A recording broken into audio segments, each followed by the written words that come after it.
Hello everyone and welcome again to the Johnny Appleseed Organic Village. I'm here today with our master carpenter Mike Shellman and our farm manager Joshua Andersen, and today's video is about how to build a chickshaw, which you can see behind us. Originally we were planning on building a conventional chicken tractor. If you don't know what that is, it's basically a floorless coop that moves around the farm, and we use the chickens for fertilization and aeration purposes. However, when Josh got to the farm, he had the recommendation that we would use this instead. And so today's video is about how to build one. But before we get started, I thought I'd turn it over to him and give him a chance to explain why he thinks this is a better alternative. So, Josh, it's up to you. So with regular chicken tractors, they're kind of really heavy, and then also you can't fit that many birds in them. So we're kind of on scale here. And one of the things I thought would be interesting is to use this design, which Justin Rhodes came up with. You can check him out on YouTube also. And you can fit about 30 birds in this, and then you have an electric fence around it, and you can do more area in a shorter amount of time. And then you can also integrate a compost pile into it, and they will spread the compost for you once you're done. We should mention that this is a pretty difficult project. There's a lot of pieces, and this is going to be a little bit longer video than usual as a result. Probably not something you want to do if you're a really amateur carpenter, but if you've got a little bit of skill or a little bit of patience, you'll probably be all right. The most thing you need is patience. Nothing you want to just start on your daily schedule, something more that on your spare time type deal. But I think if you start, I think you'll enjoy it, and you'll be proud of the outcome of it. Awesome. Well, let's get started. We should begin by noting there are a lot of materials for this project, and you'll need to do quite a bit of wood cutting before you can begin assembly. In the interest of time, we won't list this information in the video. Instead, we've placed a complete list of materials and the relevant cuts in the video description. Once you've gathered the materials and made the necessary cuts, you can proceed with assembly. We'll begin by assembling the frame that will eventually hold together the floor of the chickshaw.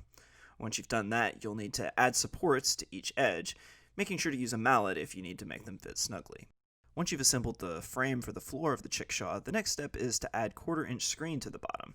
We chose 1/4-inch screen for a couple of reasons, one being that it allows waste to escape the coop effortlessly, and two being that because for baby chickens, this will be better for their feet. Once you've created the chickshaw floor out of screen, the next step is to cover the seams in the screen material, and this also adds stability to the floor of the coop. The next step is to assemble and attach the roof supports at each corner of the floor. We'll then attach the roof frame and add additional supports approximately every 2 feet.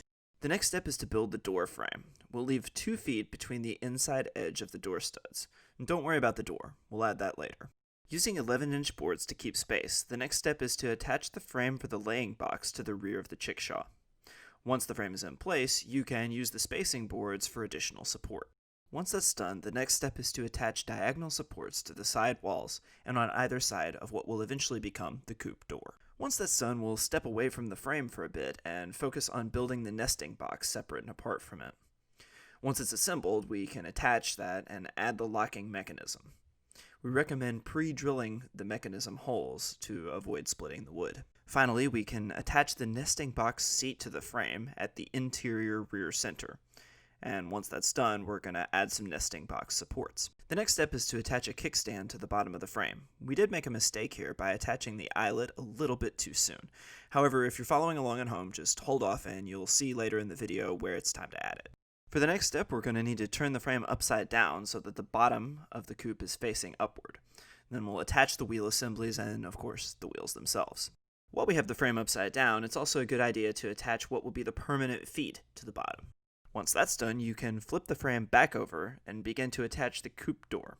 Now, you'll notice that we've already added the ladder steps to our door. However, you'll need to add these separately. The next step is to add supports for the door latch, and finally, we'll attach the latches themselves. For the next step, we will use the same 1/4-inch screen we used for the floor of the coop, and build some side screen panels. This is basically just so that the chickens have a view, and that the entire chickshaw isn't encased in tin. The remaining side walls are made out of tin, so we'll attach that now and make sure that it's trimmed to fit before we add it to the frame. At long last, we're ready to move on to the roof of the structure. We'll begin by attaching hinges to what will be the front half of the roof frame. Then we'll assemble the remaining roof frame pieces and add some center supports. The next step is to finish out the roof using the same tin that we used for the side panel walls. Finally, we'll attach the angled rickshaw-style handle supports and grip that give the chickshaw its name, and allow it to be pushed around the farm by our farm hands.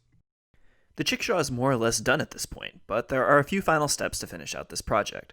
The first is to place protective padding around the edges of the roof. This is really just a protective measure to keep your employees or whoever works on your farm or garden safe. Finally, we'll create nesting boxes out of reclaimed milk crates and place them in the nesting box frame. This is where the chickens will eventually lay their eggs. All right, everyone, thank you guys for joining us for this video on how to build a chickshaw. If you enjoyed what you saw, be sure to check out Johnny Appleseed Organic on YouTube, Instagram, and Facebook. And drop a comment if you try to build one of these and maybe you have an improvement for the design. We'd love to hear from you. Until next time.